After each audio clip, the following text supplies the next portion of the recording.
So itong batang ito ay malapit ng ma-stranded sa isang desert island na walang paraan para makauwi. Ang pangalan niya ay Mano at nasa mga 16 na years old siya at nag-aaral siya sa isang mahigpit na Catholic boarding school sa isang isla sa Tonga na tinatawag na Tonga Tapu. At yung boarding school na ito, sobrang pangit. At isang araw, siya at 5 niyang kaibigan nagdesisyon silang umalis na lang. Sobrang bored na sila. Pangit yung school nila, ang sama ng pagkain sa cafeteria at gustong-gusto na nilang makalabas at mag-adventure. Kaya may naisip silang plano. Gusto nilang pumunta sa Fiji na mga 500 milya ang layo mula sa Tongatapu. At kahit halos imposible silang makarating doon, susubukan pa rin nila.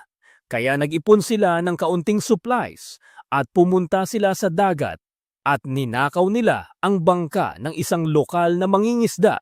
Ngayon, itong mangingisda ang ninakawan nila. Para sa mga bata, medyo kupal daw siya, pero babalikan natin siya mamaya. Anyway, si Mano at ang 5 niyang kaibigan nagtulak ng bangka palabas sa dagat at umalis na sila. Masaya pa sila noong una at pagdating ng gabi, natulog silang lahat. Ilang oras ang lumipas, kalagitnaan ng gabi. Boom! Isang napakalakas na bagyo ang tumama at ginising silang lahat. Kaya bumangon sila at sinubukang ayusin ang layag, pero sobrang lakas ng hangin na bam! Napunit ang layag. At pagkatapos, pow! Nasira ang rudder ng bangka. Pagkalipas ng ilang oras, humupa rin ang bagyo. Buhay silang lahat, pero tuluyang naligaw. At ang pinakamasama, wala silang pagkain. Nakakakolekta sila ng konting tubig ulan, pero bukod doon, wala na silang ibang makain. Kaya itong 6 na batang lalaki, palutang-lutang lang sa dagat na halos walang kahit ano sa loob ng 7 araw.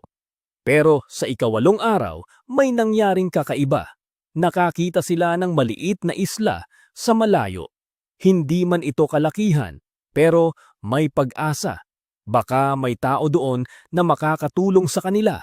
At sa kabutihang palad, tinulak ng agos ang bangka nila palapit sa isla. Hanggang sa makatalon sila sa tubig at malangoy ang natitirang distansya. Kaya nakarating silang lahat sa Pampang. At doon nila nalaman, ang isla ay ganap na walang tao.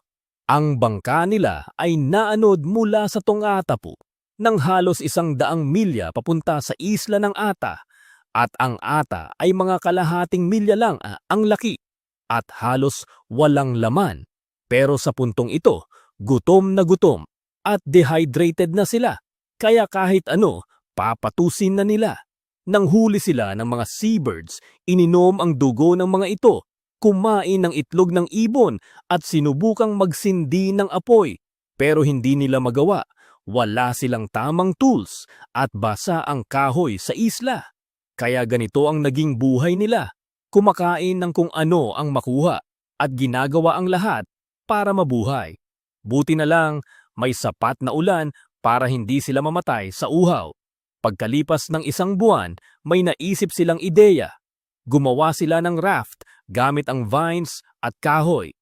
Plano nilang gamitin ito para makatakas sa isla. Pero boom!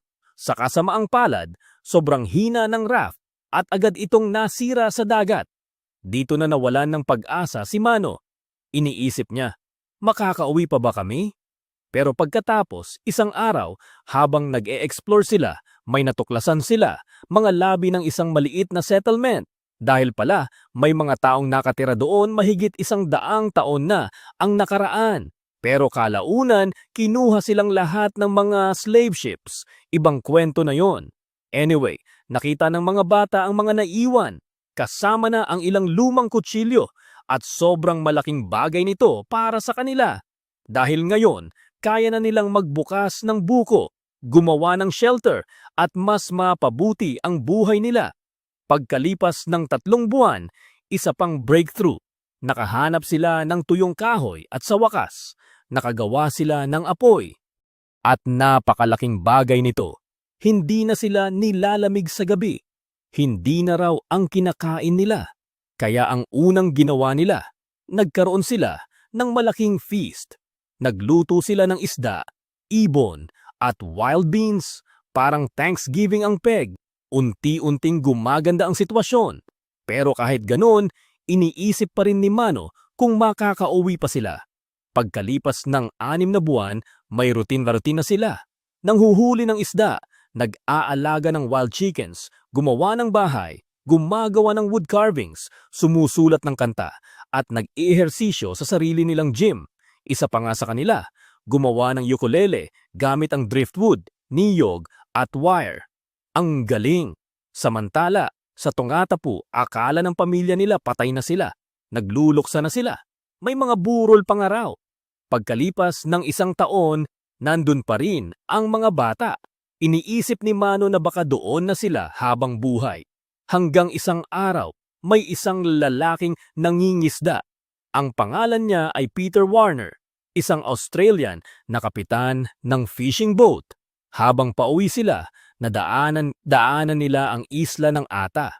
Tumingin si Peter gamit ang binoculars at may napansin siyang kakaiba. May mga sunog na bahagi sa isla. Alam niyang walang tao doon, kaya nagtaka siya.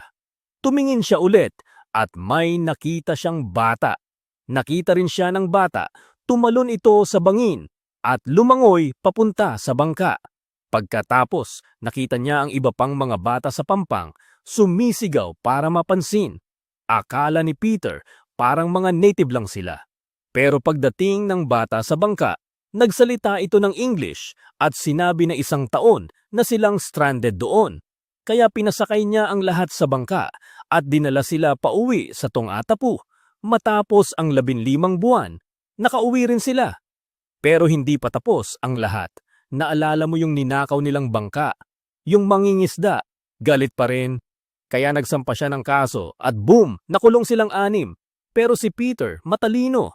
Alam niyang napakagandang story ito, kaya nakipag-deal siya sa Channel 7 sa Sydney at ibinenta ang bahagi ng film rights ng story ng mga bata.